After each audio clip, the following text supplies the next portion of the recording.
Y ese enlace que falta entre no solo las escuelas de formación deportiva en fútbol, sino en otras disciplinas, con toda esa estructura que viene de la Ley Nacional del Deporte y de Coldeportes y todas las entidades, el IDR mismo, ¿cómo piensa acerca de esto? Que no hay un enlace que la tenga ahí a la mano. No, y es que creo, a futuro no lo veo muy cercano, porque es que aquí hay normas para todos, para todas las cosas, pero se quedan en el papel. Mire, hay una norma, y estaba leyendo la ley del deporte, que, si no recuerdo mal, la sancionó cuando era presidente Samper, el presidente Samper, y decía, los clubes de fútbol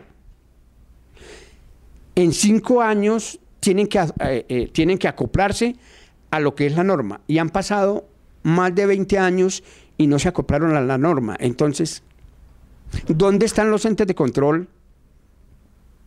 Procuraduría, Contraloría, todos ellos. Sí, y el ente de control que esté mirando a ver por qué no se cumplen las normas. Aquí hay equipos de fútbol profesional que no debería estar funcionando, porque no son empresas que se sostengan como tal. Si usted monta una empresa y su empresa no es rentable y le queda debiendo a los empleados, Termínela antes de que seguirle quedando a más gente. a usted le cierra la empresa. Entonces, ¿qué pasa con los equipos de fútbol? Y ahora, Esto no es muy popular, ¿no? Hablar de equipos de fútbol y de todo esto que pasa, porque los hinchas quieren que los equipos se mantengan. Así sea que no le paguen a los jugadores como está pasando. Y no es muy popular hablar de este tema. ahora, ¿qué piensa acerca de todos esos talentos que quieren llegar a los diferentes equipos reconocidos en Bogotá y que veíamos en un medio de comunicación que tienen que recurrir a manager, a gente que tiene que estar ligada al equipo, que tiene que haber como prebendas, cómo es todo eso? Lo que pasa es que en esto se viene hablando, inclusive en el fútbol profesional, que un muchacho para llegar a profesional le cobran su comisión para poderlo poner a jugar. Entonces, imagínese, un niño le dicen al papá, no, usted quiere que su hijo vaya y juegue en tal equipo que tiene la posibilidad de ascender, de llegar a tal parte, y le cobran al papá. Pues, estamos hablando ahorita de todo lo que se ve en la FIFA de la corrupción y esto que se está viviendo en las bases del fútbol, y me imagino que en los diferentes deportes debe ser igual, ¿no? Hablando del caso de corrupción de la FIFA, ¿qué piensa acerca de esos intrínculis de toda esa corrupción que se ha generado en la FIFA, no solamente ahorita, sino desde hace muchos años atrás? Mire, yo coloqué un Twitter hace unos días, o en Facebook, no recuerdo, y decía, porque desempolvando los libros me encontré uno de David Yalop, un escritor inglés, que habla de así se robaron la copa, y habla cómo llegó, la forma como llegó Joao Avalanche al poder, los sobornos que pagó para mantenerse, todo ese entramado para poder llegar al poder, cómo esos sobornos se hacían para conseguir que tal o X país fuera la sede de lo que se está hablando. Eso era un secreto a voces de lo que se hablaba. Él lo refleja en ese libro, y pues coincidencialmente ahorita se viene a acontecer todas estas cosas que están pasando, no solamente con los dirigentes de la FIFA, sino también que está tocando a los dirigentes de diferentes federaciones del fútbol internacional. Y para algo importante, fíjese que ya, por ejemplo, Joseph Blatter dijo que renunciaba.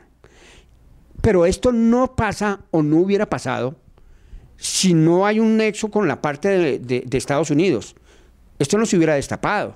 Y si hubiera sido en nuestro país, mucho menos se hubiera destapado. Además, que al parecer sí iba a ser una Copa Centenario el otro año en Estados Unidos. ¿Puede quedar en desequilibrio o en veremos esa Copa? Podría ser. Volviendo al tema, por ejemplo, de lo que estábamos citando del libro y de lo que se habla de todas estas situaciones de corrupción en la FIFA, habla también de la forma como llegó después Joseph Blatter, que era el secretario de Avalanche, y llega a presidente y se mantiene, y cómo se daban relojes Rolex. Aquí hay muchas cosas en esta situación que son bien complicadas y donde no sale libre nadie, y hasta los patrocinadores.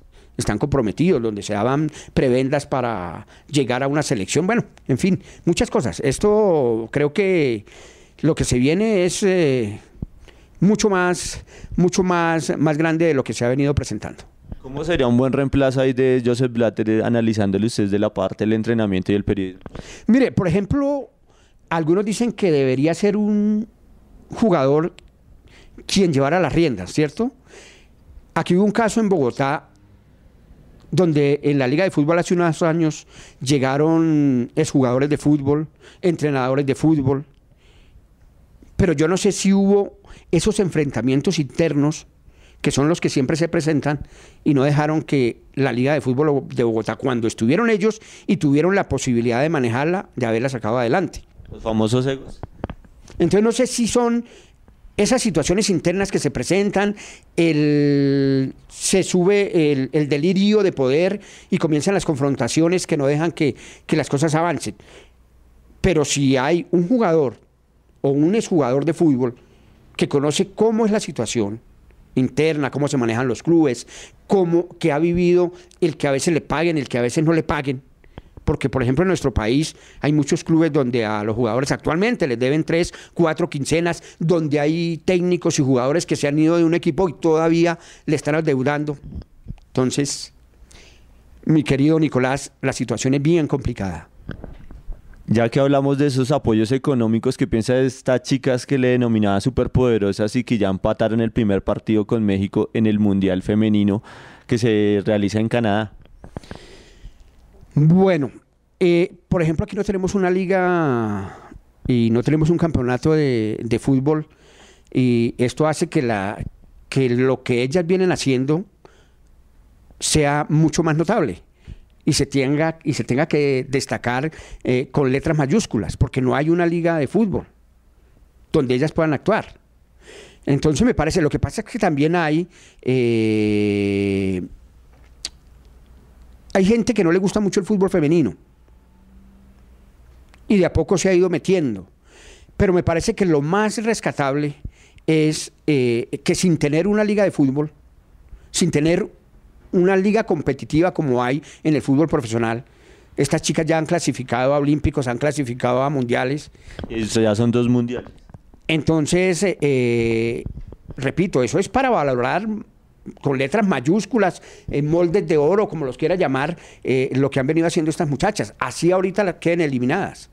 Por ejemplo, el caso de Yoreli Rincón, que lo veamos en un medio de comunicación que le tocaba recorrer distancias muy largas y hasta irse casi al entrenamiento sin comer.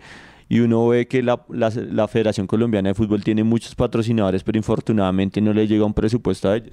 No, es que si vamos a eso, mire, la federación se ha robustecido económicamente, la DIMAYOR está económicamente sólida, pero el nivel y el espectáculo del fútbol en nuestro país es muy pobre. Que se llenaron los estadios en la final, sí, porque hay pasión y porque se está disputando la final, pero hubo anteriormente partidos donde muy poquito aficionado llegaba, malos arbitrajes. Los clubes deben, no solamente por los préstamos de los estadios, le deben a los jugadores. Entonces la situación es bien complicada. Y repito, después de que Colombia ocupó el mejor lugar en un mundial, de que James fue goleador, de que se ha cumplido la mejor campaña, se robustece la federación, se robustece económicamente la DIMAYOR, pero el fútbol colombiano en sí y en sus cimientos, ¿qué? ¿No es muy triste que las chicas colombianas tengan que foguearse con selecciones del mismo territorio colombiano o países que de pronto no tienen tanta trascendencia en un mundial? Esa es una muy buena pregunta y valdría hacérsela al presidente de la federación. ¿Por qué no un poquito más de apoyo para que no solamente se jueguen aquí en partidos domésticos, sino se salga al exterior y se puedan también hacer partidos internacionales que les van a dar a ella toda la capacidad de cumplir mejor sus compromisos? ¿Cómo analiza los 2 próximos rivales que son Francia e Inglaterra? Sabemos que Francia viene de ganarle a Inglaterra 1-0 y que fue un compromiso muy parejo, pero que las francesas ya este fin de semana Colombia tendrá que enfrentar a Francia y posteriormente se vendrá a Inglaterra. Son países con una infraestructura diferente, ¿cierto?